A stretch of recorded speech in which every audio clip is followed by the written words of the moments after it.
you're still on to Friday's edition of Morning Ride. It's now time for our next sport, and we are being joined by, I'm kidding, trying to pull your leg. Well, Lilibeth and I will be doing justice to the issues we'll be bringing to the fore. But before that, we'll be reading out headlines coming from different newspapers. We'll begin with the Guardian newspaper.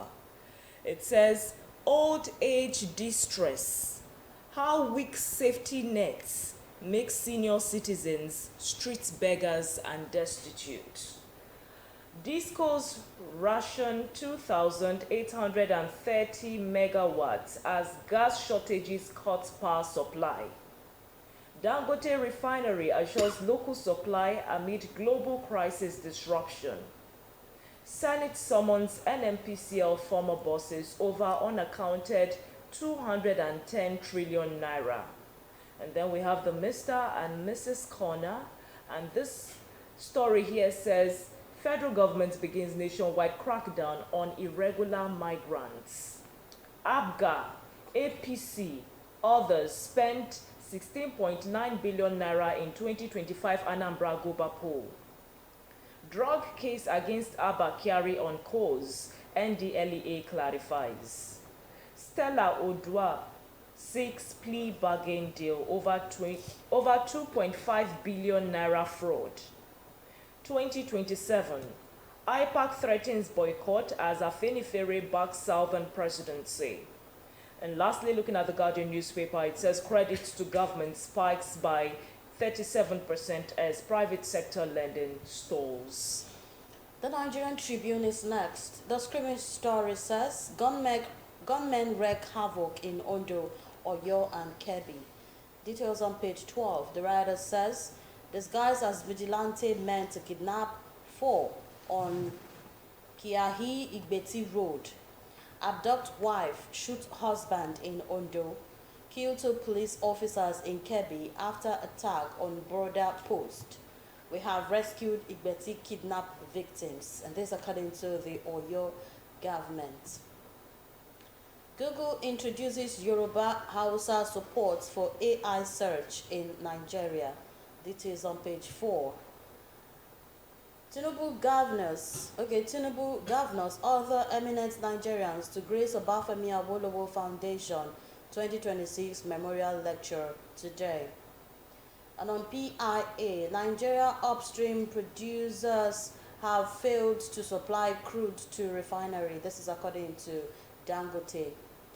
Senate summons Kyari ex-NNPCL officials over 210 trillion naira alleged discrepancies. Details on page 4. On page 3, our substantive drug case against Abba Kyari is still on course. And this is according to the NDLEA.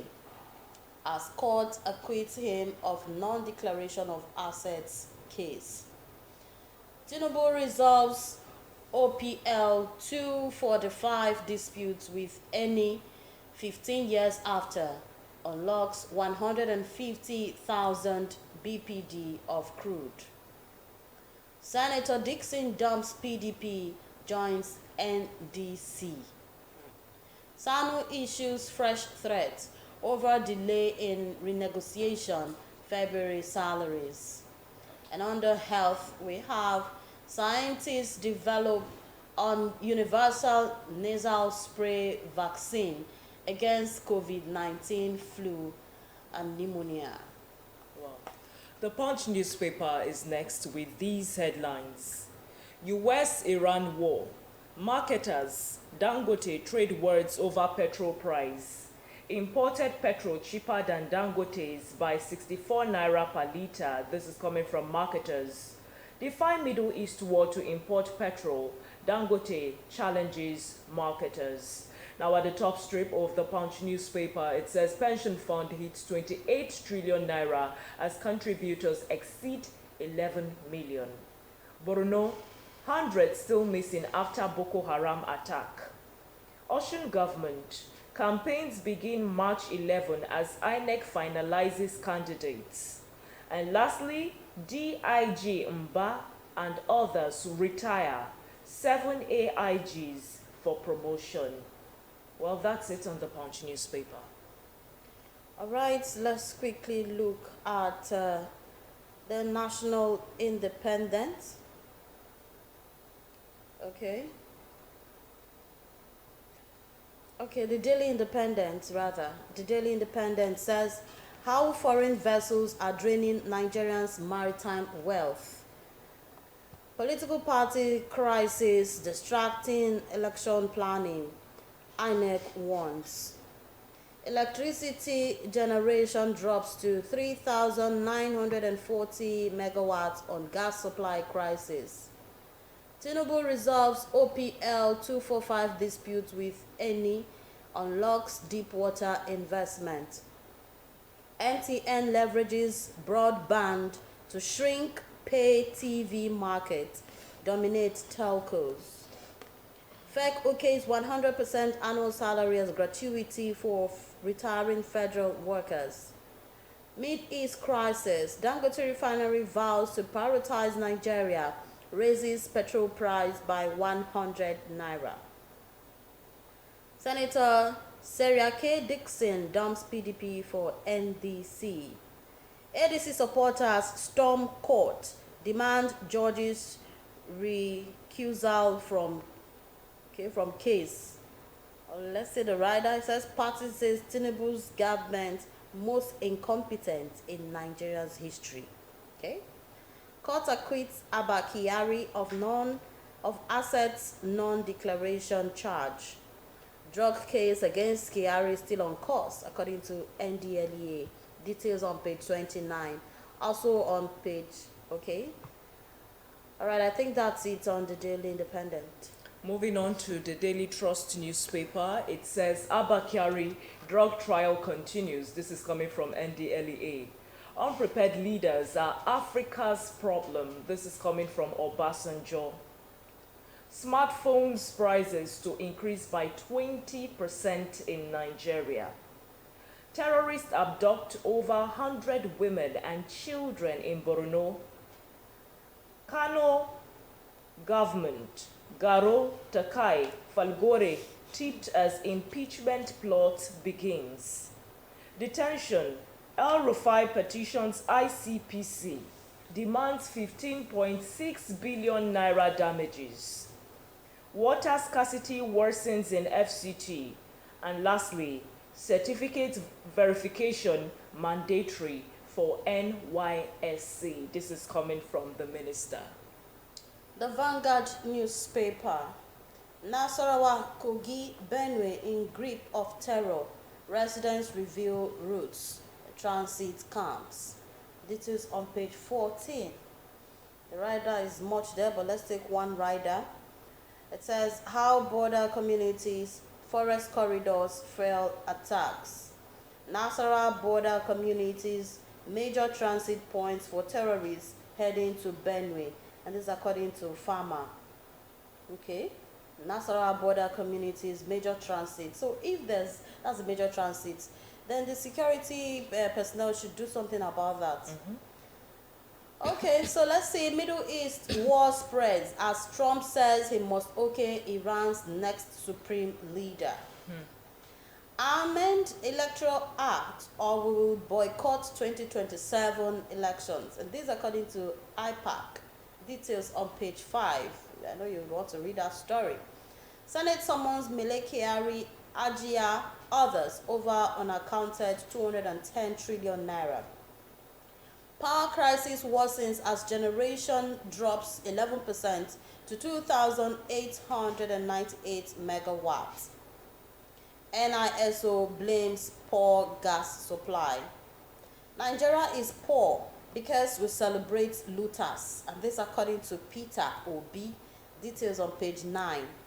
Kano Assembly begins impeachment proceedings against Deputy Governor. Details also on page 9. Also, Tinubu prioritizes 2027 over governance, says ADC. And that's it on the Vanguard.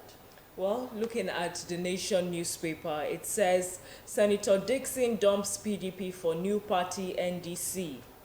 Kano Assembly serves Deputy Governor notice of impeachment. How A court heard 357 cases, 272 motions in 1 week. Ondo government vows to defend ownership of Eba oil well. 100 senior lawyers on corruption trial, says EFCC chair. The rider there says LPDC sanctions 17 legal practitioners.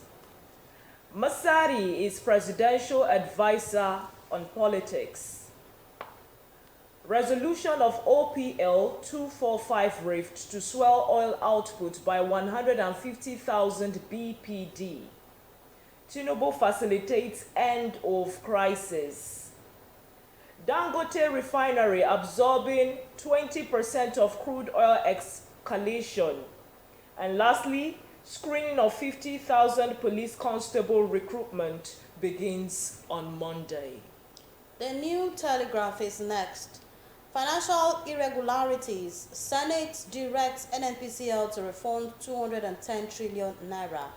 Also summons Kyari, Ojulari, and others. If we say we want democracy, we should be sincere about it. And this is according to Onayenka.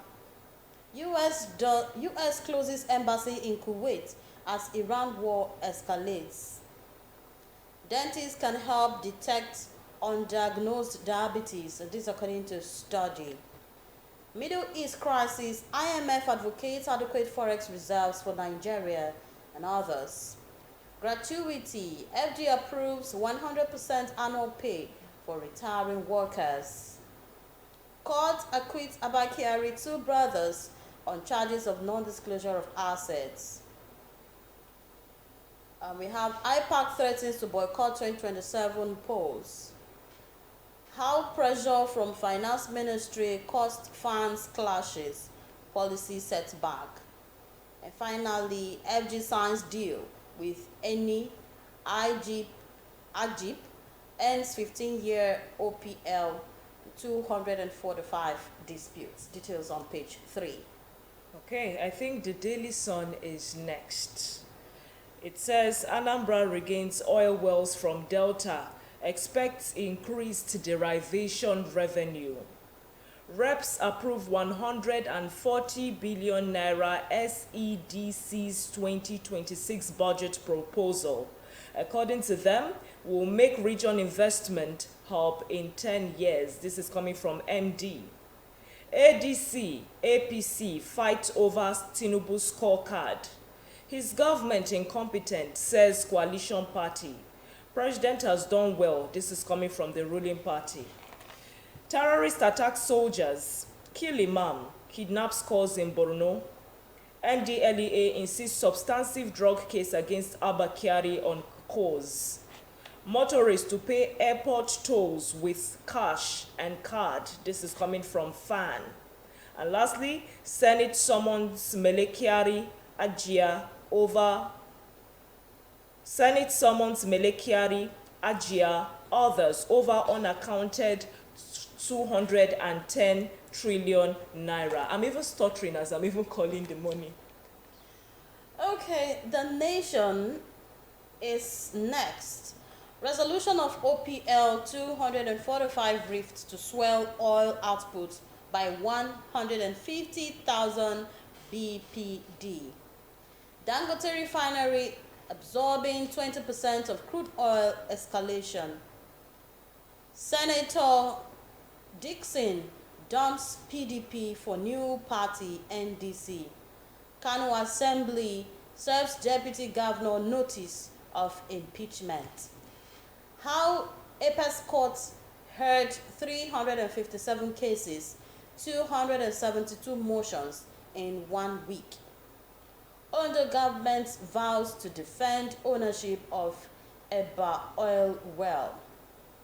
100 senior lawyers on corruption trial, says EFCC chair. Screening for 50,000 police constable recruitment begins Monday.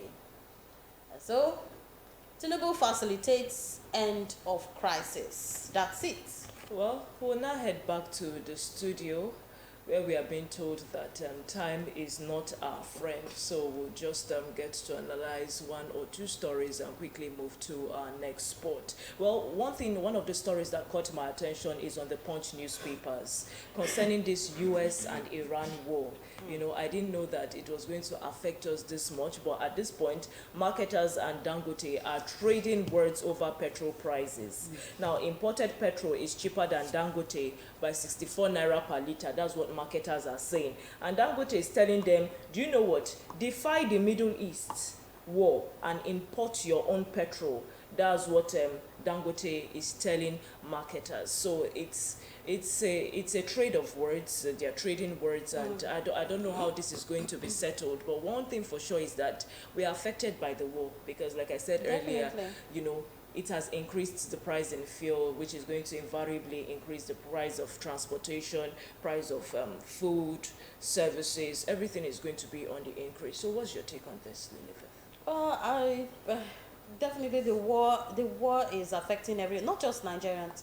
It's affecting other countries, but we don't know where this war is going to. At the point I thought that the war had ended. There was a peace talk and everything had ended. I was so shocked to see them come up again. So we are just praying. We're just praying for God's mercy, because I really don't know what else to say concerning this war. I don't know what else to say concerning it, seriously speaking. Prayers up, in the words of Lilith. So let this war come to an end so that everything can be stable again. Yeah, so that if we are telling them the war has ended, stabilize the prices, we are saying it with our full chest and with all confidence, because at this point we don't even know if there's going to be an upsurge in the price. Let's say next week we just wake up to hear it has increased again. But the price of gas actually went down. Yeah, it went down to an extent. Yeah, because I remember buying gas 1 kg at 1,300. But the last time I went to fill my gas, it was 1,100. Yes. And I screamed, "Hey, gas has gone down!" Yeah, People was went people down, laughing at me actually. like. So the things should actually go down. We don't want these crises that will keep affecting our product and affecting the price of goods and services, because we, the last people, in fact, we are the ones that will feel the heat more, because we're the ones that will pay. It's not even the marketers. It's us that will pay. They will use us to make the money. final consumers. Yeah, so they get their money. Well, is there any other trending issue you want us to talk about quickly? 100 senior lawyers on corruption trial, says EFCC lawyers, when they signed or when they took up that profession, was there no oath? What happened to the oath? Yeah, they took their oath of what happened to the oath? Yeah. Why do we have a whole 100 senior, not even junior, senior lawyers? Then what will happen in the junior ones? What will happen? We will have more than 100, because they will definitely follow their leaders. Well, I'm happy that EFCC is fishing them out, and they should keep intensifying. And this is just the ones they saw. Yes, the ones they saw. There are some hidden ones too. I believe that with this pressure being applied, more will be fished out. That's my happiness, because we have to do a lot in, absorbing the system of individuals like this, actually. If they are found guilty, they should go in for it. Well, that's the much we can take on the newspaper headline segment right here on Friday's edition of Morning Ride. We go on another quick breather. By the time we return, it will be time for our next sport. Stay tuned.